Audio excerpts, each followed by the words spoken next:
Nkwalirizaako gwena akyagyeko biddeko ensi Buganda anti munnange ensi Buganda kuno kwe kwaffe era nga omusomi wo nkyali Kabanda Musoke tukyali mu katabo kaffe Basajja Mivule akawandiikibwa Solomon Ike Mpalanyi era ng'olunaku olwaleero tutuuse ku mutwe okugamba nti agatawulira mukama waago.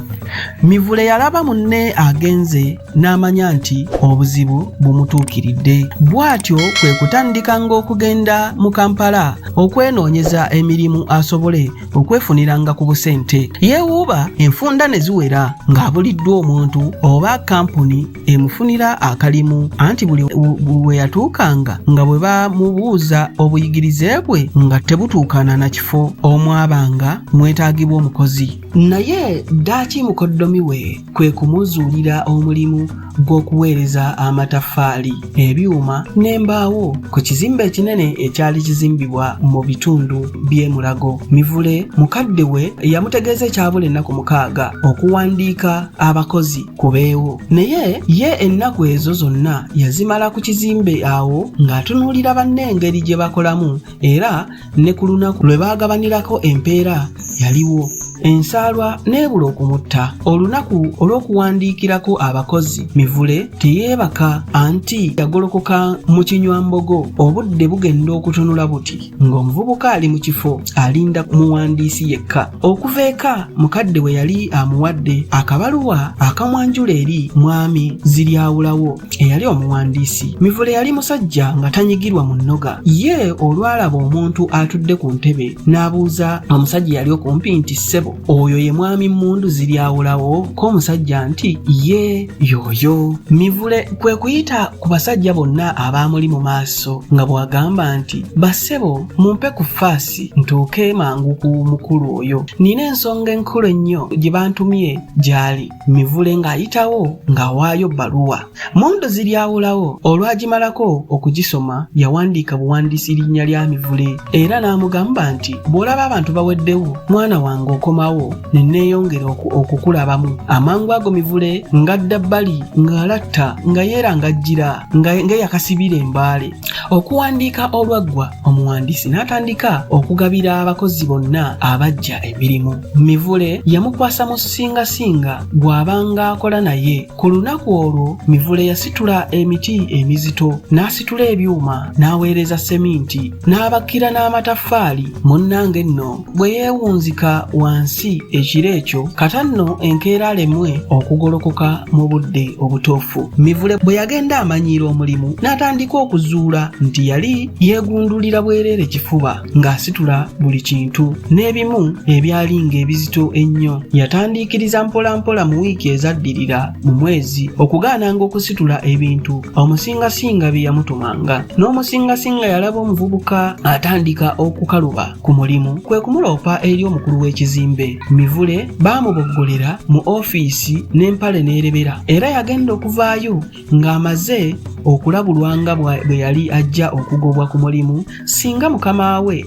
amuzzaayo ku nsonga eyo nate. Ebintu byonna omulenzi yabitegeera bulungi naye kyokka n'anyigira nnyo omusingasinga. Mukama we okumuloopa amangu bw'atyo nga tamaze na kumulabulako so nga naye omusingasinga yalinanga omuze gw'okumalanga ebiseera ebingi nga talina kyakola. Mbu yakwatanga olukoba olupima n'agenda ng'apimaapima ku mbaawo ne yeebulungulula ekifo kyonna nga talina muti gwonna gw'asaze nti guuguno gwakukozesa wano. Oluusi yayinzanga okulanda olubaawo n'alumalako ebbanga eddene ery'obwereere. Bwe yabanga akola ebyo ebyokwonoona ebiseera by'omulimu n'amala alengera mukama we ng'olwo atandika okukoona embaawo n'ennyondo ng'asitulasitula emiti nga bw'agizzaawo olwo ng'alyoka akoowoola Mivule ng'ajjonkera n'abanga agenda okufa. Bagamba nti akufumbira ey'omutwe naye ne Mivule yafumbira omusingasinga ey'ebigere. Olwali olwo nga basiba ekyuma ekinene ddala kyakukoomekeramu nkokoto za mpagi okusimbibwa Omusingasinga yakoowoola mangu Mivule bwe yali akazizzaako erya Miwule bazze ku ludda olumu olw'ekyuma n'abasajja abalala bakutte ku ludda olulala. Tebaalwa, ekyuma baakisitudde dda, naye bwe baakituusa waggulu nga mu kifuba awo ne Mivule n'agamba nti omusajja ono yanjooga obwedda, leka mmulekere oguuma guno gumale okumuweereza emifumbi nyaabula. Omuvubuka eyali akutte n'amaanyi ge gonna n'atandika okuta olw'emikono agitaddeko majenjeeke. Omusingasinga yagenda okuwulira ng'obuzito bumuyitiridde, ng'embiriizi zimwereeze, kwe kubwatukira Mivule ng'eyamuli ewala nti Miwule, wewe namna gani? Wewe yuko hapo kwa mchezo? Kamata na nguvu, kamata mzuri. Omusajja okwogera ebyo byonna ng'amaaso gamumyuse nga gamutunguse galinga agavudde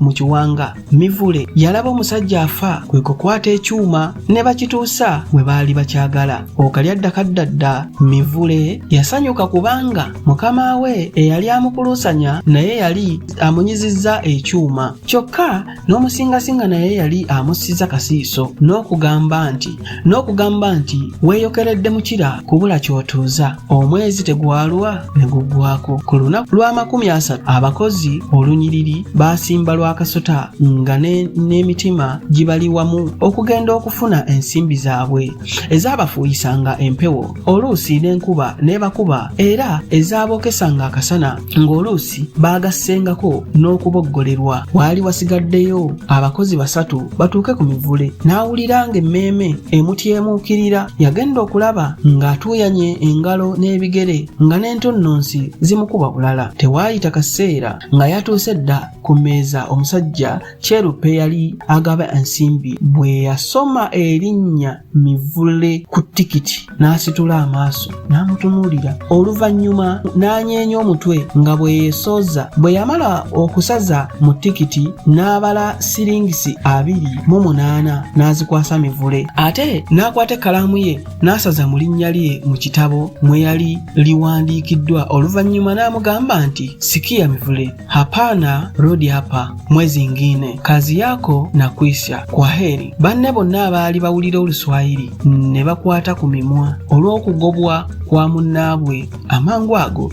Mivule olwali okufuluma ebweru banne ne bamwekumirirako nga bamubuuza ensonga omusajja kwavudde okumugoba amangu ago ku mulimu. Okusooka Mivule yawaawala n'amatu okuwulira nti bamugobye ku mulimu. Olw'obutamanya Luswayiri ye yali agamba nti mpozzi mukama we amusiimye busiimi nti akoze bulungi mu bbanga ery'omwezi ogusoose. Banne kwe kumunnyonnyola obulungi mu Luganda nti omusajja akugobye n'akugamba nti ku mwezi ogujja toddanga omulimu gukuweddeko. Mivule yagenda kibombyambwa nga ne banne tababuulidde nako anti agatawulira mukama waago. Musajja wattu yatambula mukungujjo okuviira ddala e Mulago naye bwe yatuuka mu Kalitunsi okumpi n'ekizimbe ky'abasomesa ekya UTA ku luguudo oluva e Kampala okulaga e Bombo n'asanga omusajja akyanga buchanisi okubwogoloza. Bagambe kuba omwenako tekya naye neyakuba Mivule erabika yeno gye bagamba eggwera mu nviiri. Kakati ebyo n'ebisinga kaawo katubirabe mu katundu kaffe akanaddako